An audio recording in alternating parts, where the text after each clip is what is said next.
Hello, fellow mompreneurs. Welcome to the R.E.A.L Moms Podcast, the go-to space for resilient entrepreneurs who are striving for abundant living. I'm your host, Shae Spitz, a mompreneur and a realtor here in Columbus, Nebraska. Are you a mom juggling the hustle of entrepreneurship, family life, and personal growth? Well, you're in the right place.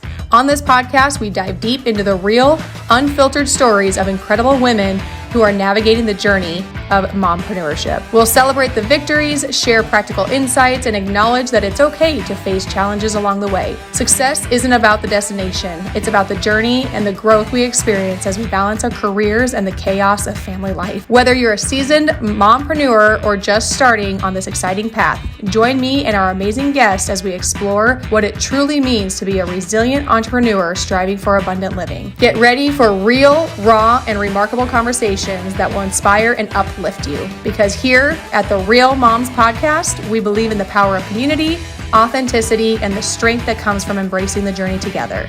So grab your coffee, find a cozy spot, and let's dive into the world of mompreneurship. This is the R.E.A.L Moms Podcast, where we celebrate the hustle, honor the struggle, and thrive as resilient entrepreneurs living abundantly.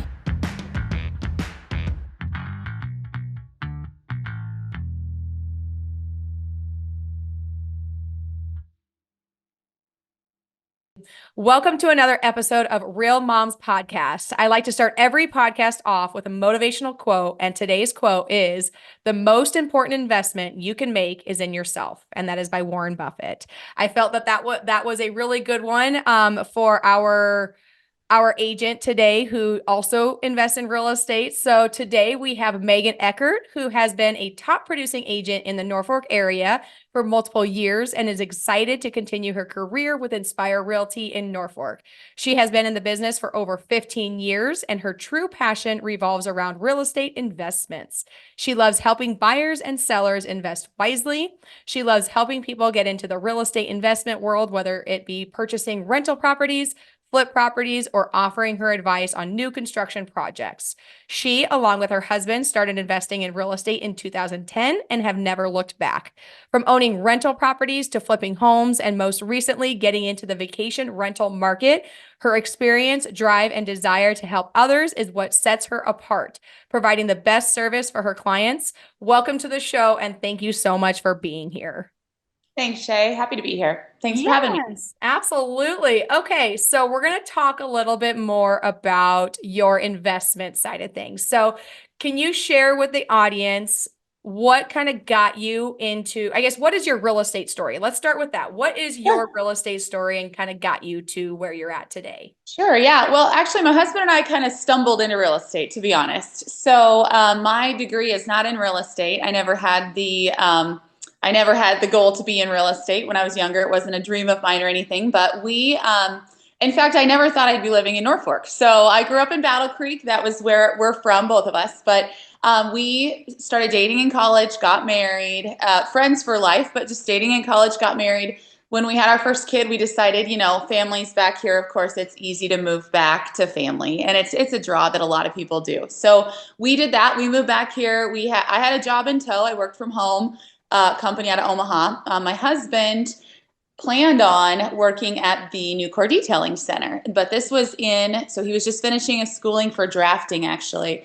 This was in 2008, nine, excuse me. And we moved back, and that was kind of coincided with the big crash of the stock market and the real estate world and all of it. So his job that he had counted on, they did a hiring freeze. So we were fine. I was working, but we were like, well, now what are you going to do?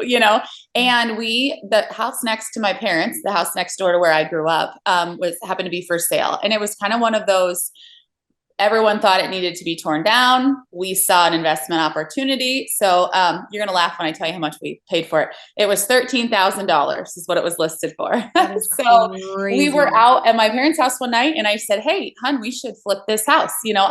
We liked HGTV. We watched it all the time. I've always liked the home design type of stuff. And so he told me, no, absolutely not. No way, no how, get it out of your mind. And so then the next morning he came to me and was like, well, now that's all I can think about. So yeah, let's do it. And so that was kind of how we got into it. So we bought the house there.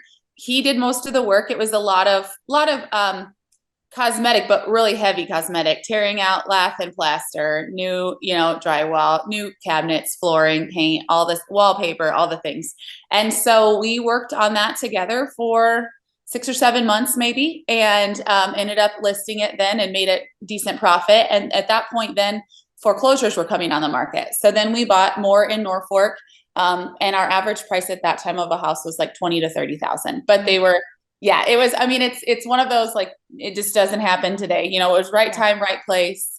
And I think too, just, we're both like, we believe that we can do things. So we're not really scared to get into new things. So that helped too, So at one point we owned 3 foreclosures and we were just knocking them out one at a time. And so, so my husband started doing that full time. And then about a year into it, I got my real estate license. I was still working from home. We had 2 little ones, like a baby and a 1.5-year-old.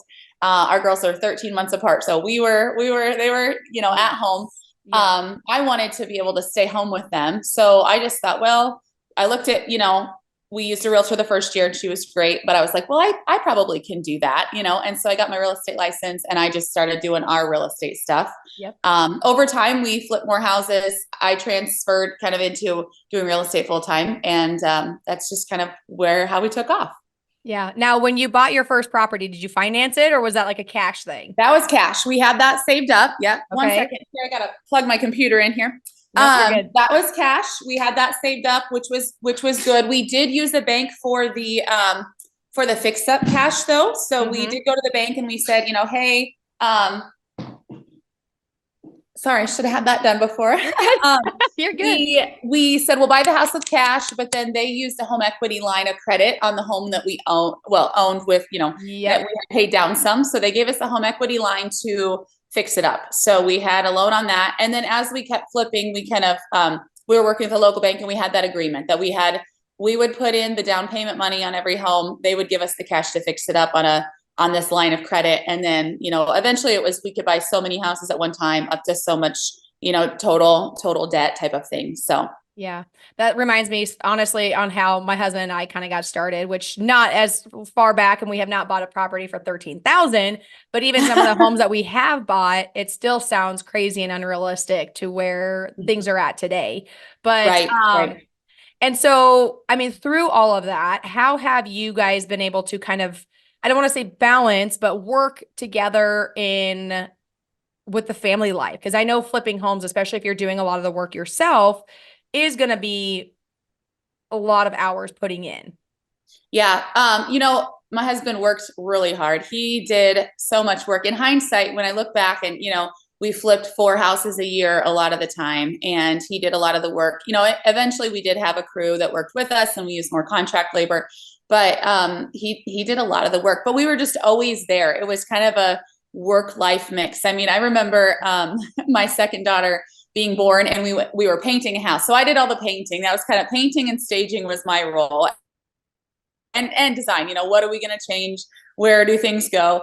And so I remember painting with her in a front carrier, she's like on my chest in a baby thing or whatever. And I'm like painting and I look down and she's got like paint speckles on her bald head. And I'm like, oh my gosh. All right. Maybe this is too much. Maybe this is too much. But when they're little, they just come along, Yeah. and we flipped a house in Papillion one time and it was a really light flip. It was one we found, it just literally needed carpet or flooring, staging. We didn't even paint all the walls. It was a newer home. It was just happened to be, we thought a good price. And so we went down as a family. We had both kids at that time and took their toys. And, we stayed down there for a week and lived in the home and did all the things. He put the flooring in. I went and, did staging, did some painting. And the kids were just there with us. They were riding their little scooters. They were probably 2 and 3 at this time, but took the pack and play, took their little, toys, their scooters, and they're just in tow when it was that. They probably don't remember any of that, but they were there for a lot of it.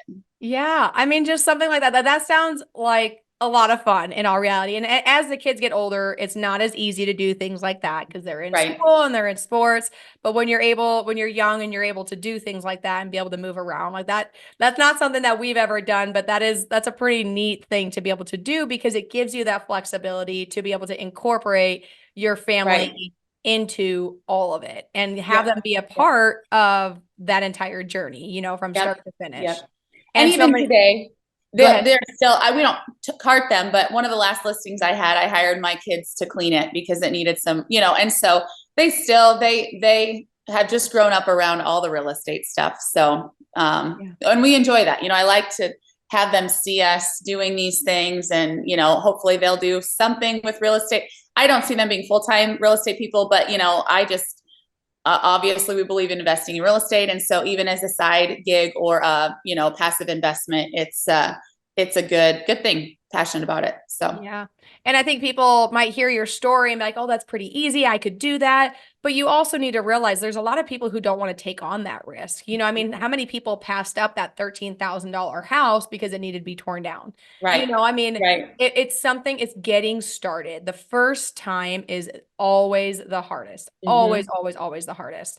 And it's even after that, it doesn't get easier. You just get a little bit better and a little bit more Yep. confident in the numbers that you're running. And I mean, my husband, we have an Airbnb here in town, and we went and looked at it, and no joke, same thing with your whole situation. I wanted it. And he told me no. He said, no, we're not doing that. I'm like, but we are. We'll So probably do it. I mean, we're probably going to. And so I had made an offer, didn't tell him until the offer was accepted. And he was upset at first, but then when he realized what I got it for, he's like, okay, well that's not so bad. Now, Yep.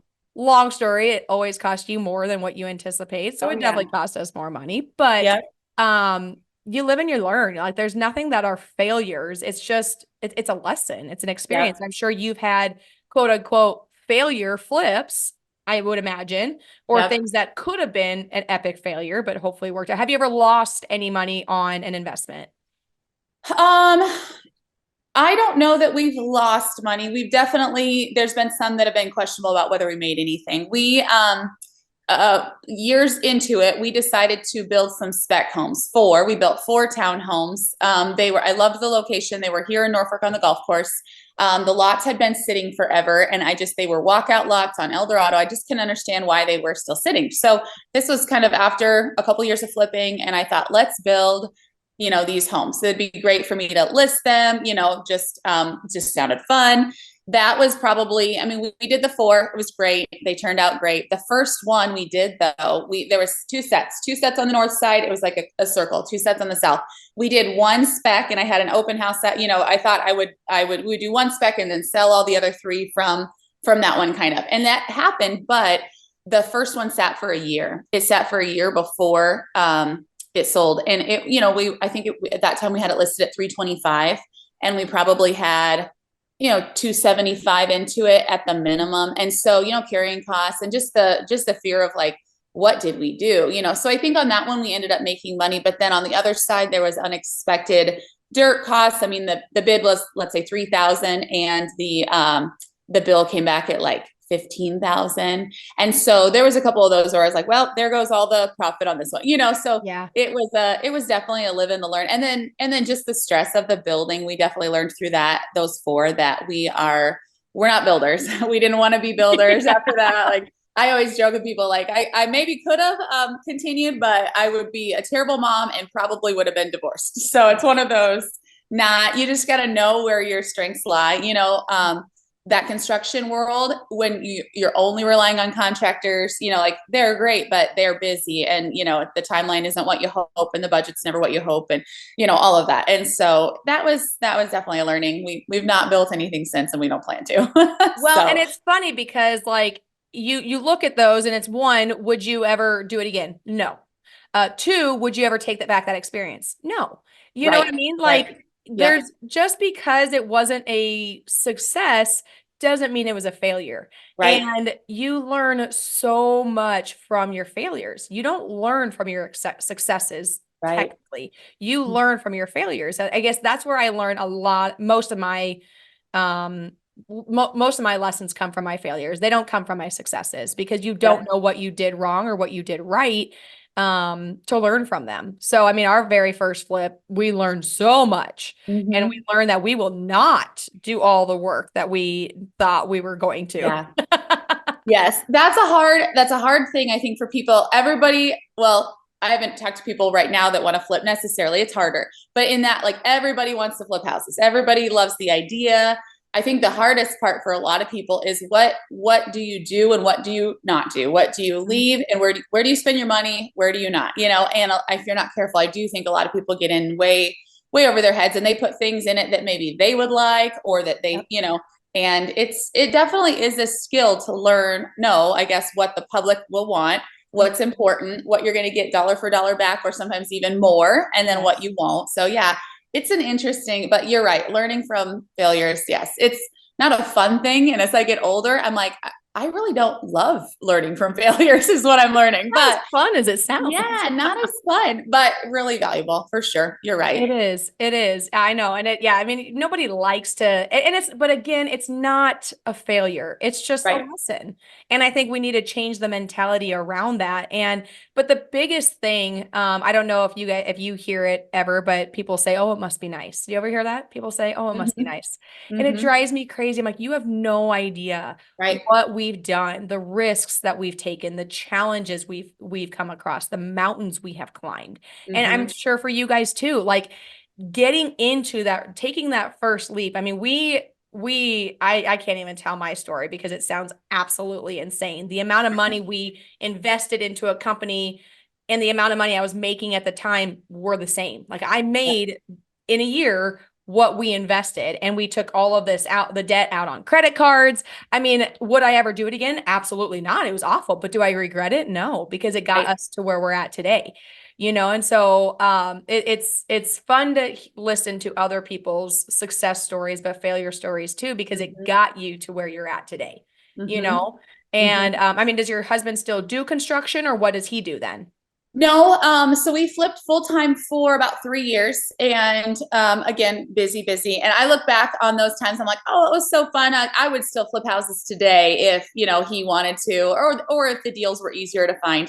Yeah. I think those 3 years really exhausted him. So at the end of those 3 years, he was like, I'm out. My tools are like, he sold his tools. He's like, I'm really out. No going back. He's like, I'm done. Yeah. It's all gone. And really, even today, if we have a project, I'm like, so we have an Airbnb here in Norfolk, and I'll sneak him over sometimes, like, hey, can you just come do these few things, and so, but that was a phase where he worked really hard. I think it was a blessing to us, but it was a struggle for him too. So, yeah, sorry.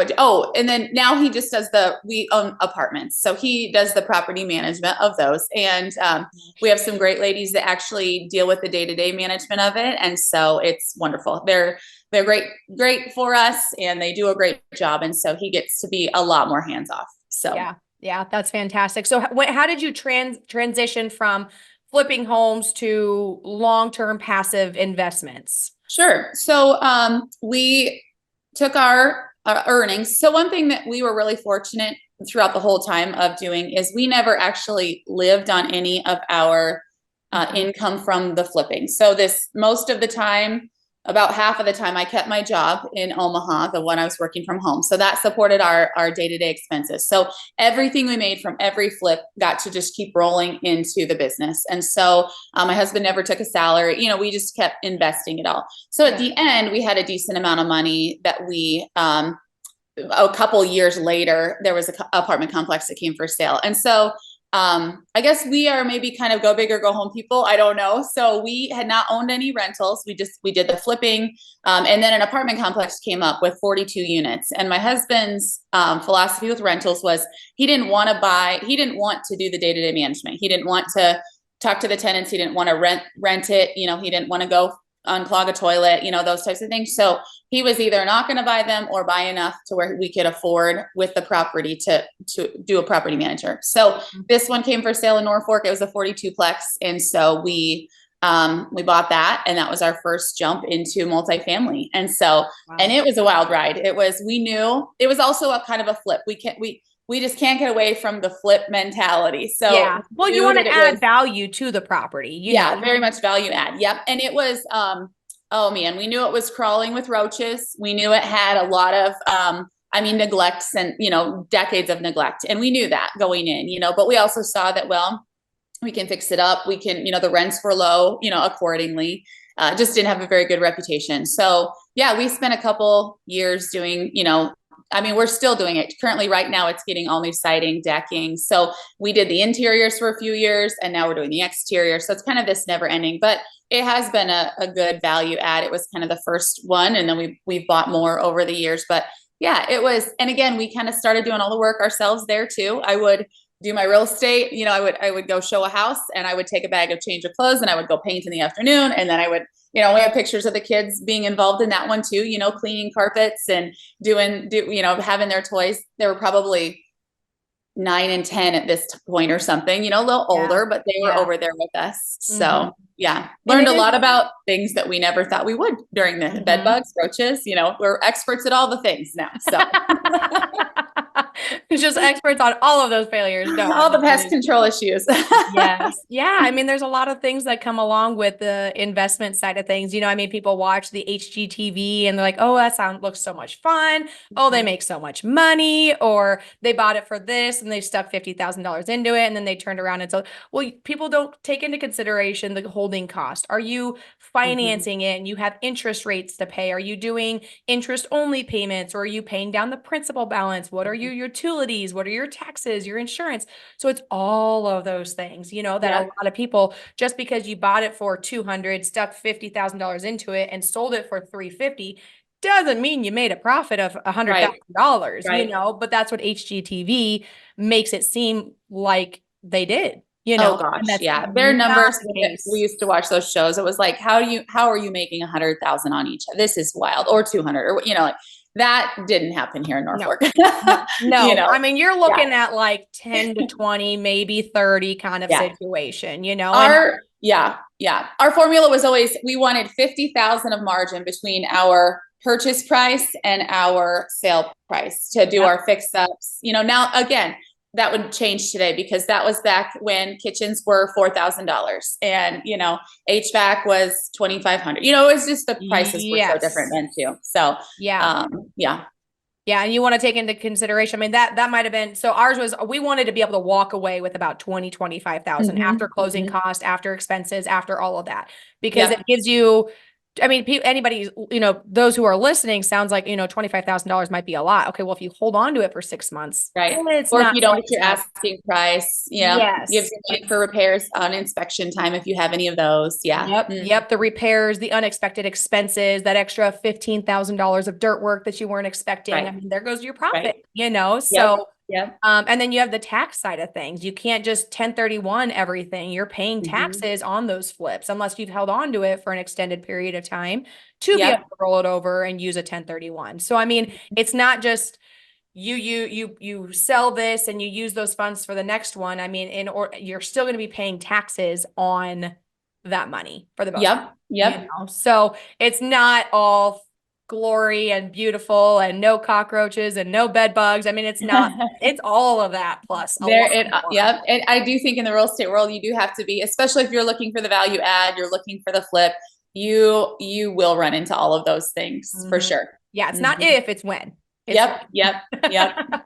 So what are some of the challenges that you guys have faced as a family through all of this? Because obviously it has not been easy on the family side of things. I mean, it sounds like if you can bring your kids with, sounds a lot easier, but it's also a lot of work. It does weigh on your family dynamic lifestyle. So what are some challenges that maybe you guys have faced over the years? Well, I think with real estate in general, you get this flexibility lifestyle where you can attend your kids' school events if you want, not all, but you're much more flexible than if you're sitting in an office, let's say from 8 to 5. But I do think then that also on the flip side is work spills into everything, so like you're talking to your kids and your phone goes off, or, you're in the middle of something and your plans have to change right away because of an emergency at a property, or, for me going to show a house or something like that. So I think just the boundaries of that self-employed lifestyle of, I always tell people I'm always working and I'm always not working, both at the same time, so yes, it might look like I can, come to this event in the middle of the day, but you better believe that I'm on my phone working as well. So I think just the challenge of being present in life without the real estate side, whether it be now, right now we have a really good divide. My husband does the rental side of things. He manages the apartments, and I do the sales. I'm a full-time realtor. And I always say, if I did the management of the apartments, it would be like building houses. I'd be crazy, because there's always something wrong. There's always some emergency. There's always something, and he's very good at going with the flow. It's not that big of a deal. I'm a lot more high strung, a lot more high energy, a lot more high strung, a lot more naturally controlling, no, I want it all to be perfect. I think that a lot of women are, Yeah. And so just knowing, and he's taught me a lot with that, but knowing the balance of what is a big deal, what isn't a big deal, what actually has happened in terms of a situation, and what you're thinking has happened, so I think just the mental challenges of peace, peaceful life, and balancing, boundaries with work and life, so there's a lot of people that experience that, of course. So what do you do as an individual or as a mom to kind of get that little bit of a balance? Do you focus? Do you have time to yourself? Do you anything along those lines? Like, what do you do? I try when my kids are around to not be on my phone as much as I can. It's a constant battle though. You catch yourself and you're like, wait a minute, what am I doing? So Yes. I think I'm still doing those things. I've not perfected any of it, but I think just taking that mentality of things can wait more than you think they can wait. That person doesn't need an automatic response, and so trying to take those moments where we're a family, or if it's a vacation, or just even like after school time in the car, that type of stuff, trying to stay off my phone, trying to be present with the kids, and telling myself not everything's an emergency, things can wait, people can wait, that's fine, that's healthy, that type of thing. So yeah, and setting those boundaries. So like for one, like me, I get up in the morning because my morning is like my sanctuary. It really is. And a lot of people don't, they're like not morning people, but when you start doing it and you have that quiet time for yourself, because you really do need to, when you're so busy with life as a mom, trying to balance their schedule, your schedule, keep everybody on the same page, keep everybody alive. Yeah. I have perfected that so far. That's nice. But my mornings just have been so much more important to me, where I can get up and I can read and take the time, and it's not so rushed, and I exercise and I meditate or have quiet time. I haven't perfected meditation, but I definitely do try to do those things. But do you focus on your fitness or your health, or do you read, educate yourself, take that kind of time? I historically have been really bad at doing all of that stuff. I'm a doer, not a sitter, and so like if you look at let's say my New Year's resolutions, right? They're always the same. Always be more present, slow down, live in the moment. I'm a planner. And I'm a busy, like I don't like to sit and read, or, but I'm getting better at it as I get older. Yes, working out and just having that like 45 minutes to an hour, it really is so calming. And so, and I'm over 40 now. So switching from what you might think you need to do for like to look a certain way, right? Like working out. I'm in it for health now, mental health, future health, flexibility, strength, it's like, so it's been great. It's been great to, have those moments of just, relaxing. So I try to be in the car with the kids as much as possible. Honestly, that's one of the times that I really treasure, whether it's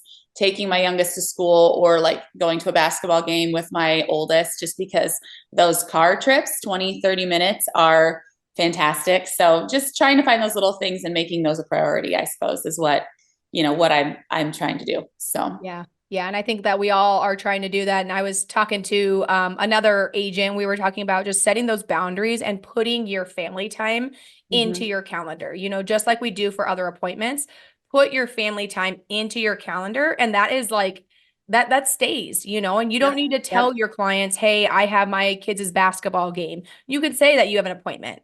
It's all an appointment, because people tend to respect, as crazy as this is, but they respect, hey, I have another appointment, versus, hey, I have my kids' basketball this evening. Yep. So just say appointment. You don't need to explain what appointment that is, but I have found that my family time has to go into my calendar. And my friends have learned too, that if it's in my calendar, I'm usually going to be there. So they've actually started inviting me to things just through my calendar. So then when So it's it's on my written calendar, down. Yeah. That's a true thing. Yeah. yeah, I'm the it same. is. I'm the exact same. I usually, when I'm committing to something, a lot of times I'll say, hey, let me put you on speaker, and I will talk. As I'm talking, I put on my calendar. And those people that don't do that, they just can remember things. My mind is blown. There's no way I can do that. If it's not on my phone calendar, I have friends who still have a written calendar at home. I'm like, no, I cannot. It's on my calendar in my hand. I don't commit to anything before I hey, let me put you on speaker and tell you what I have tomorrow, So, Yes. and I get a lot of grief for that, but I'm like, I just honestly, most of the time live day by day. At night, I look at what my next day is, prep for that, at the end of the day, I look at what I didn't get done and I move it to another day if I need to. And so my phone is my brain, and I don't love that, but it's the world I live in. But at the same time, it's nice to be able to put it down on something and just kind of leave it there. Whereas if we try to put it in our head, that's just more mental space that we're taking up and trying to remember it all. And I swear I have some sort of short-term memory loss at some point in time. I think every child of mine took 50% of my brain cells sometimes. That's terrible to anybody who's listening. I promise I'm a great agent. I'm a great mom. But I joke that real estate has made me dumber, but in the sense of it's more distracted, right? It's sometimes I'll be saying a sentence and my kids will be like, Mom, what? Finish what you're going to say. I'm like, because I think I've trained my brain to, I'm talking and I get a text about something. And now my brain is like, oh shoot, inspections came back on this, although I'm talking to Shae. Now I'm actually thinking about the inspection report and I really want to open it and see what's on there, and so I think that is also, it's a great part of real estate, and it's and any self-employed person, you really are working all the time. So it's a challenge to keep your mental clarity and focus, I think. So yeah. One thing that has helped me is I don't have notifications on my phone aside from text messages and phone calls. So no social media has any notifications. My emails don't have notifications. Same with my phone. And honestly, I stopped wearing my Apple Watch about 1.5 years, 2 years ago, because I had found that whenever I was away from anything, work or maybe in an appointment, that dang thing would just vibrate. And I'm like, it's oh, still there. You look at your phone and so that distracts you. Even if you only take 10 seconds or 5 seconds or 2 seconds to look away, it completely distracts you from what is right in front of you, whether it's your family, whether it's an appointment, whether it's an interview or a podcast. I mean, it distracts you. And it actually, if you listen to R.E.A.L, he says that by looking away, if you are focused in on something and you look away, even if it's for a couple seconds, it will take you back another 10 to 15 minutes to get you back to where you were, I believe it. Yeah. Yeah. So I had to stop wearing the Apple Watch because I was like, it was just way too distracting. And so most of my notifications are off. I mean, when, for this interview here, I have all of my notifications off on my computer, on my phone. I want no distractions because even if my phone's on vibrate and I hear that vibrate, my mind instantly goes there. I wonder who that is. And then I'm not focused on our conversation. Yep. No, that's really great. Yeah. I'll do where sometimes I'll read a text if it comes in, but then I'll just mark it unread again so that I know not to, go back to it, go back through my text, there's a lot of little tips and tricks to make sure that you're not overwhelmed or dropping the ball on things. I think that's a thing too. That is a big thing. I actually pin my messages. So you know how you can pin, I don't know, you can pin your text messages to the top? Oh, I've never done that. Do you have an iPhone? Okay, so if you hold in somebody's name and you can hit pin, it'll bring their name to the top. So a lot of times people will pin who they talk to the most. Right. To the top so they can just click on it. I pin who I need to get back to or what I need to do with that person to the top. So that way, even if I read it, I can pin them to the top, okay, I need to get back to these people, or it just reminds me that I need to do something with that person. Yeah. So that's what I have found has worked for me is I just pin them to the top. I don't even, because a lot of times I'll do unread messages and they're way, way, way down there. And then maybe I actually click it open and then I forget about them.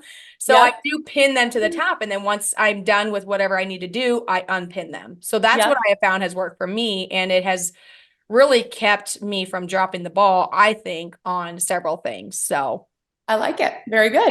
Yeah. So, but okay. So kind of going back to the investment. So do you primarily focus on investments or do you still help people buy and sell as well? I primarily do the helping, buying and selling. That's what I do full time. And like I said, my husband kind of manages the investments. I do manage. We have 2 Airbnbs, vacation rentals. So we have one in Florida, Panama City Beach, Florida, and we have one here in Norfolk. So I do the management of that. I thought about, and actually I've hired other managers for the one in Florida, but I took it over this year just because there was things that I'm like, I think I can do that better, and then also I found that I just really like it. I love talking to people about their vacations and helping them plan it. And so that's kind of a fun thing that I do. It doesn't take a ton of time, but it's kind of a fun thing. And then, but yeah, I'm primarily, buying and helping people buy and sell. So this year right now, so the start of this year, I feel like a lot of first time home buyers are coming out. So I haven't felt that in a few years. My specialty hasn't been, I guess, or not specialty, but my bulk of my business hasn't been first time buyers. This year I'm like really excited because I feel like a lot of people are starting to buy for the first time. And I love helping that process of, okay, they have no experience, so they're, helping them find the lender and answer all their questions. So doing that. And then it's an interesting world right now with the interest rates the way they are. I think it's, as it's a little bit, not as many listings as there used to be, but I think that it's been a busy spring so far. So hopefully, but that will continue. We'll see. Yeah, for sure. So I've noticed that I started to have a lot more first-time home buyers as well, or people who maybe had bought many years ago and trying to figure out how the whole process works. So I actually created a buyer's guide.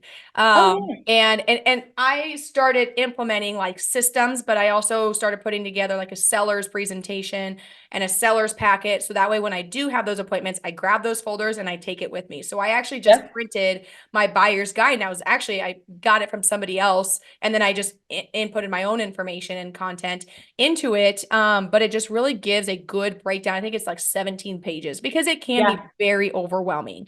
And you can sit and you can have that conversation with your buyers and they're going to forget 98, 99% of it because it is a lot of information.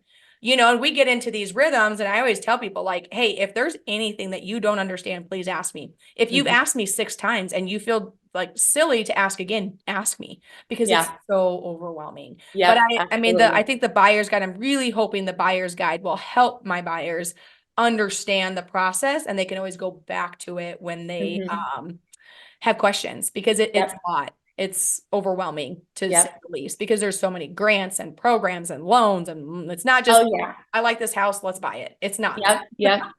And I love to see people, get into a home and then a couple years later they're calling, they're ready for their next home. And it's fun then to say, tell them how much their house is appreciated. We had some really crazy years of appreciation there. So it was not uncommon to go meet with a seller who helped them buy their house 3 years ago. And now they have $100,000 of equity sitting in their home, and that to me, when I say like the thing I love most is helping people invest, even that investment, like that is usually where their majority of their wealth is in that home, so it's a fun, I really enjoy that process of like, hey, where can we use that 100, whether they're investors where they want like a fixer upper or whether they want to build their, forever home type of thing, so. Yeah. And I love those conversations, but the conversations I do not like is when they just recently bought it or they have very little to no equity. Those are the hard conversations to have. Like your house is not worth the $400,000 that you think it is. I mean, it's going to be worth like $350 and you just bought it last year or 2 years ago at $330. You know? So, I mean, that's kind of those are the hard conversations to have. Yeah, they are. That's where the challenges come in as an agent. You have to have those hard conversations. Otherwise that house is going to sit there I've had over the last few years, I've lost listings to other realtors because I've said, okay, well, I know you want your house to be worth, let's say $450, but really it's worth $399. We really need to stay in the threes. And so then, they'll go with an agent who thinks it's worth more, and they list it higher and I see it come on and I'm like, a little bit bummed that I lost the listing, but however, it's like, an overpriced listing isn't fun for the seller. It's not fun for the agent, and then I watch it. Of course, you always watch those ones that happens to, and you're like, oh, well, lo and behold, it sold for $375. If they would have listed at $399, they probably would have gotten $399. So it's one of those, I think those are the hardest conversations too, where it's like, you have to trust me and my expertise of the market. I know you want a certain amount, and some agents will tell you that you can get that, but it just isn't, isn't going to happen, And so those are hard conversations to have too. So yeah, but it is kind of nice. Like if you say, because I've taken on higher price listings, I'm like, okay, well, we can start there. Here's where I can see it selling in a month or two. If we're not getting offers, we need to drop it to this. And then you do part of you is like, when it finally does sell and it sells at the price you said it's going to sell at, you're like, that made me feel good. Like I do. Yeah. Like that was nice. That was nice. Exactly. But, yeah. I know. It's just, 3 years ago, whatever the seller wanted, sure. Sounds good.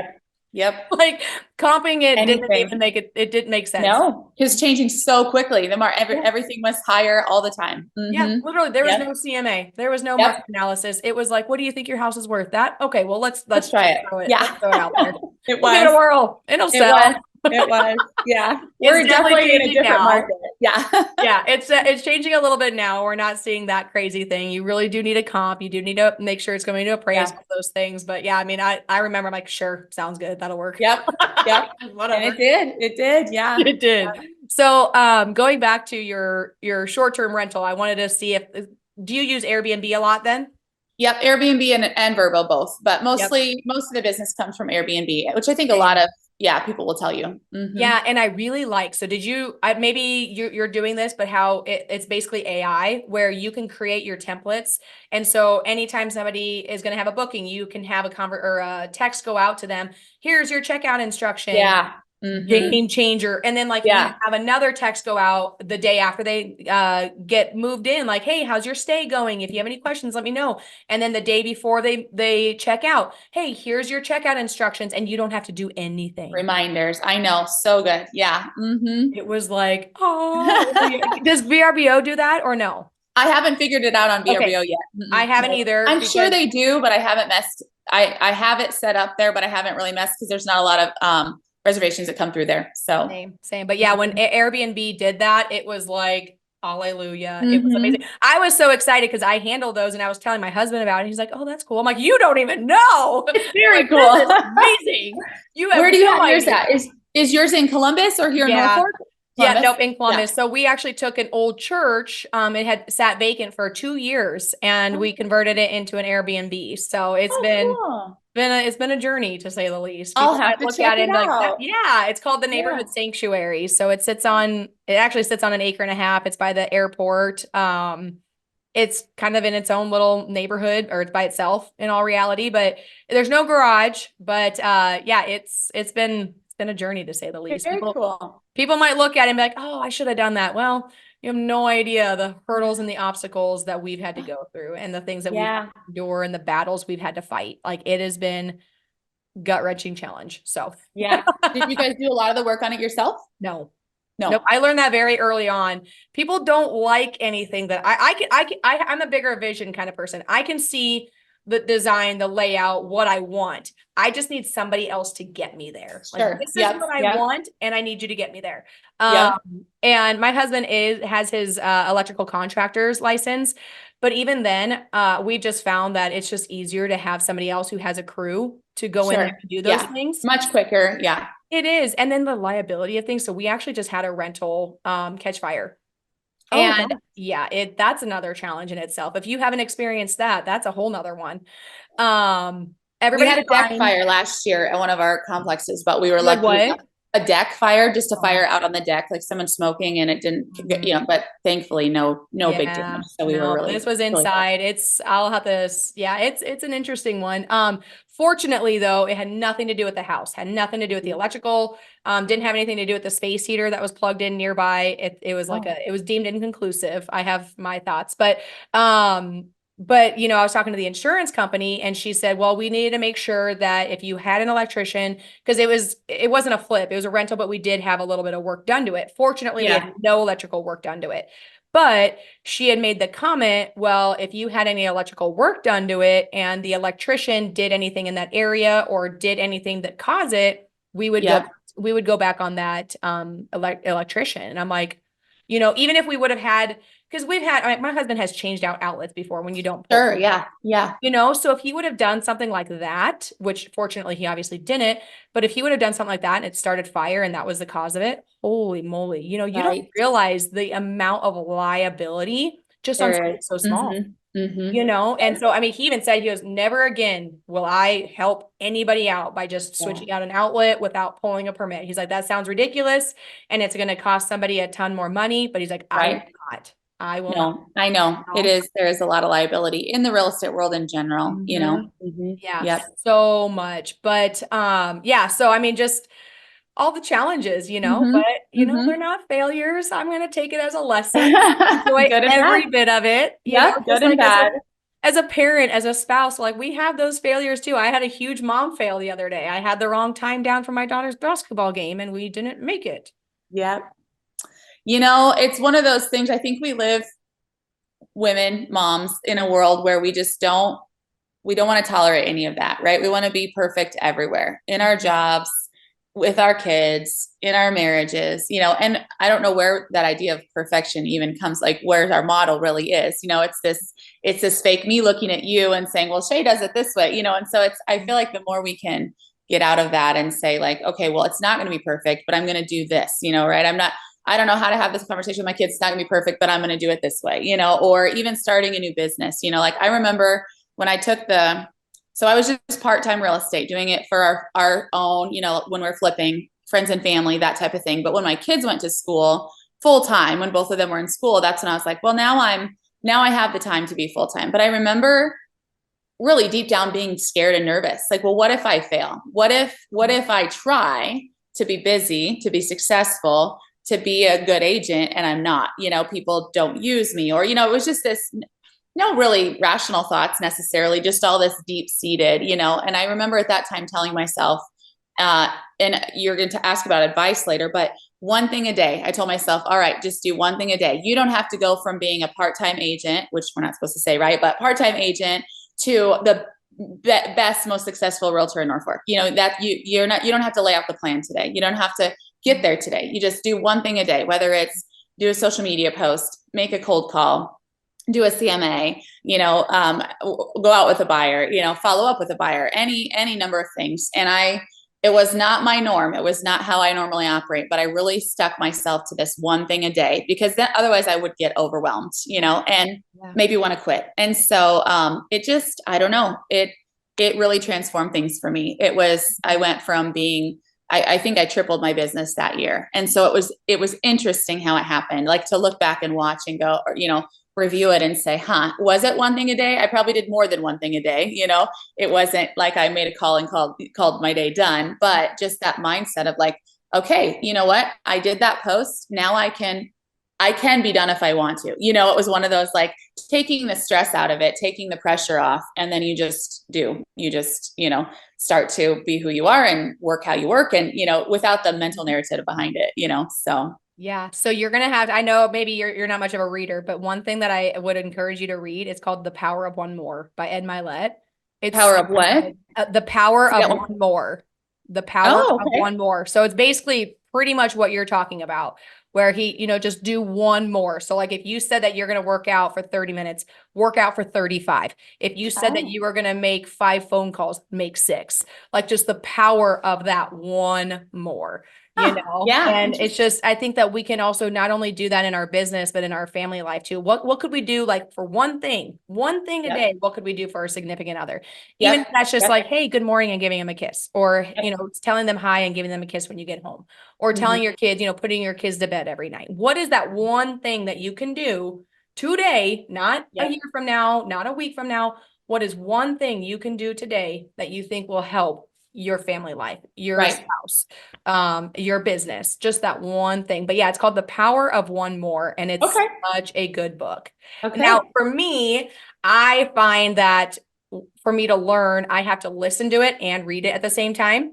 I can't just read things because Okay. if I'm just reading, my mind is somewhere else. So See, I I'm the have, opposite. If I'm listening, I'm like, oh, then I'm like, what did I just listen to? And I have to rewind it and try again because my mind will yeah. just wander. So And I'm the mine's the same way. opposite. So I have really found that if I have the physical book and I listen to the book at the same time, I can one get through the book so much faster and retain a lot more Oh information. yeah. I could Yep. do one or the other, but I feel like I would not know what 50 or like 80% of the book is. So Yeah. that was one thing that's what I do. Every morning I have a book and I have the audio on. I probably look silly. I probably look like a first grader trying to listen and read at the same time, but it's just what It works for works. me. Yeah. Yeah. Yeah. You found that. That's good. That's good. Yeah, so you'll have to check that out and see what you think. And then I I will. can Thank you. and The Miracle Morning is another thing is another book that I love. But yeah, I could throw out a bunch of books. And I never used to be a reader up until like 2, 3 years See, ago. I'm growing into a reader. I have a Yeah, lot of people in my life that read. They read a lot of, well, my husband's a huge reader, but yeah. a lot of friends are readers too. And so I'm inching into it. I Into wasn't it? really a reader either. So Yeah. I'm getting better at it. And I Enjoying don't love it. Yeah, I'm trying to enjoy it more. I still am trying to, but I figure that if I'm going to read, I'm going to read nonfiction books. I'm going to do things Yep. that are actually going to benefit me in my career, and my business or family life. It doesn't Yep. necessarily need to be all about business. It could be about relationships. So, Yep. One of my favorites. So after we built the townhomes, the 4 townhomes, it took us about 2 years, 2.5 maybe. We I felt myself at like a breaking point. I was super stressed.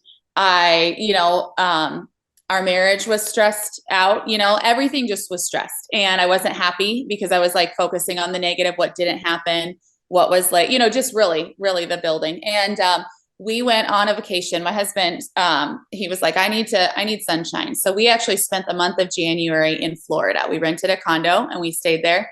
And I took the book. I don't even know how I came across it, but Present Over Perfect by Shae Nyquist. And I don't know if you've ever read it. It's fantastic. It was a life changer for me. I mean, kind of like the title said, like, what are you striving for? Who are you striving for? Who are you aiming to impress? That type of, but just being present in the life, sometimes saying no is better than saying yes, even to good things, even to volunteering, even to, just the power of saying no, and then it lets you say yes to the things you really want to and be present in those. And I've read that one a couple times and I've recommended it out there. It's a really good book. So you'll have to that send one, me that. You'll have to send yeah, me that yeah. because I I left it in tried. an airplane once. I'm like, well, I hope that person needs that book. I hope somebody picks it up and reads it and really needs it. That's funny. I've left that too. Books in airports. Right now I'm reading oh my gosh, what's it called? Oh yeah, Don't Give Up. Yeah, I can't see it. Oh, there we are. There you go. Look at that. There you go. Don't Give Up. It's a really good book. It kind of brings together just the struggles of life, but it also incorporates the Psalms and Bible verses, and it Oh yeah. explains what they are. So I don't know. It's just been a really good book. It was at Hobby Lobby and it was on sale, and I was like, I like the title. Sounds good. Yeah. And I probably bought it 2 years ago, and I finally started reading it, and I love it. I Very love it. good. And it has Yeah. an audio version, which makes it so much better for me. But okay, so Megan, one tip of advice. I know you probably just said it and you could say it again, but what is one piece of advice that you could give the audience who are listening? One piece of advice. I guess I would. So when I was preparing for this, I was thinking in real estate. And one of the things I wrote down was like, be a buyer. If you want to buy a house, buy a house. Don't just look at houses and be scared to buy. If you want to get into investing, do it. Now you have to run numbers. You have to be smart about it, but don't be so fearful and expect perfection and look for that one perfect deal that you never get into it. So I think just even in life, and as I'm saying this, I'm like, well, take your own advice. But if you want to do things, take the step to do it. Don't sit and wait for it to be perfect. Don't talk yourself out of it. Don't think you don't know enough. Take a step and see where that goes. And then take another step and see where that goes, kind of, I guess, back to that one thing a day, step in that direction and don't let your fear of perfection or, need for perfection stop you. Yeah. I mean, I have a tattoo that says one step at a time, and that's really what it Yeah. is. Just take that Yeah. one step. Take that one Mm-hmm. step. You have to look up Sean Swarner. He's an awesome person, and he's hiked all 7 mountains the tallest mountain in every continent, so all 7 continents. He's had cancer twice. He has 1 lung, and I was fortunate to be able to spend time with him last year, and I remember he said, one step at a time when they were climbing Mount Everest, one step at a time. Like, you have to literally look down and you're like shimmying, like centimeters. But he said that's all he had to say. That's all he kept saying to himself is one step at a time. It's not a quick, fast race to the top. Like you said, you don't need to go from starting out to being the best.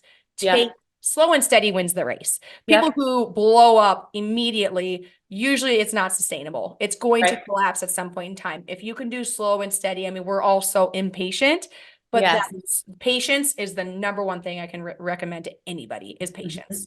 Patience. Yep. So, but no, Megan, I truly appreciate you taking the time out of your day to talk to us about investing, your family life, the challenges that you've encountered over the years for sure, and your obviously successes that you've had in real estate and in real estate investing. If anybody wanted to get a hold of you, how can they get a hold of you? I have my cell phone. If you want me to give my cell phone. Yeah. If you feel comfortable doing that, absolutely. Sure. Yeah. If you have any real estate questions, investing questions, flipping, Airbnb, any sort of, real estate as a business, 402-841-9947. Or I have a Facebook page as well. So it's just Megan Eckertt Realtor on Facebook. So. Okay. Awesome. Yeah. Well, thank you so much, Megan. Thank you for being here. Thank you, Shae. I appreciate your time. Awesome. You're welcome. See ya. Bye.